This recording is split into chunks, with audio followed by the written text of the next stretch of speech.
मवियानं 2 दिवसांमध्ये जागा वाटपाचं सूत्र जाहीर करावं, प्रकाश आंबेडकरांचं आवाहन.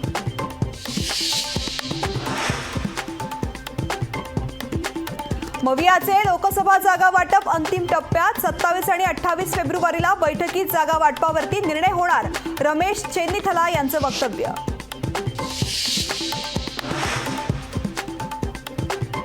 राष्ट्रवादी शरदचंद्र पवार पक्षाला तुतारी पक्षचिन्ह. केंद्रीय निवडणूक आयोगाच्या पवार गटाला तुतारी बहाल. शरद पवार फुंकणार प्रचाराची तुतारी.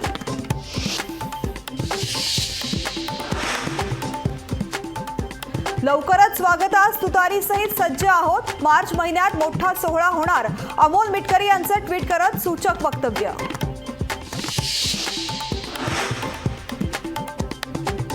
अजित पवारांच्या मागे बारामतीकरांचं पाठबळ कायमस्वरूपी राहणार, सुनेत्रा पवारांचा दावा.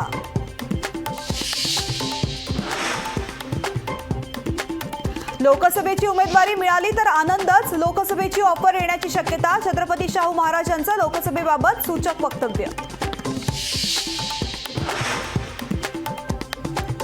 पुणे लोकसभेसाठी भाजपकडून पुन्हा सर्वे. लोकसभेसाठी मुरलीधर मोहोळ, सुनील देवधर यांच्या नावाची चर्चा.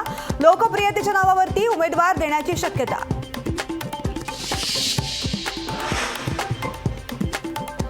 रास्ता रोकोच्या भूमिकेपासून मनोज जरांगेंनी मागे हटावं, जनतेला वेठीस धरण्याचं काम करू नये. मंत्री शंभूराज देसाईंचा जरांगेंना सल्ला.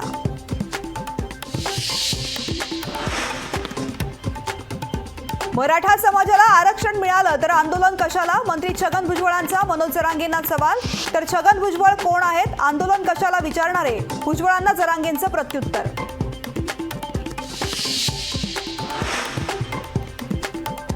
मुंबई हायकोर्टाची जरांगेंना नोटीस. आंदोलक हिंसक होणार नाही याची जबाबदारी घेणार का? मुंबई हायकोर्टाकडून जरांगेंना सवाल. महानंदच्या संचालकांचे सामूहिक राजीनामे. राजीनाम्यामुळे प्रकल्प हस्तांतरणाचा मार्ग मोकळा. दुग्ध प्रकल्प गुजरातला नेला जात असल्याची विरोधकांची टीका. लोकशाही मराठी ऐका, पहा, जागरूक रहा.